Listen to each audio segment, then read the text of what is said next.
Uşaq davranışları bizə bir çox şey öyrədir. Lakin biz fərqinə varmadan bəzi səhvlər etmiş oluruq. Ən çox istifadə etdiyimiz səhvləri sadalamış olsaq, davamlı olmamaq. Bugün olmaz dediyimizə səhəri gün eybi yox, olar deyirik. Və bu uşağın beynində qarışıqlıq yaradır və sərhədlərə daha çox etiraz edir. Təkcə cəza ilə biz nizam yaratmaq istəyirik. Uşaq səhv etdikdə cəzasını veririk, lakin səbəbini izah etmirik. Lakin uşaq öyrənmək üçün qaydanın niyyəsini bilməlidir. Uşağın duyğusunu keçirtmək. Uşaqsan, belə bir şeyə görə ağlayarlar, boş ver, uşaq işidir deyərək biz uşağın duyğusunu, hissini rədd etmiş oluruq. Lakin uşağın duyğusunu qəbul etdikcə o da özünü dərk etməyi öyrənmiş olur. Özümüzü bəzən biz rol model kimi unuturuq.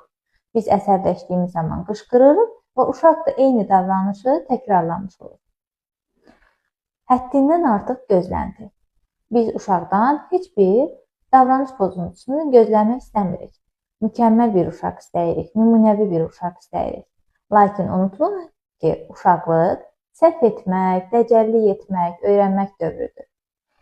Nəticə etibarilə uşaqdan mükəmməllik gözləmək yerinə, onun yerinə anlayışlı, davamlı, sevgi dolu olmaq ən doğru valideynlikdir.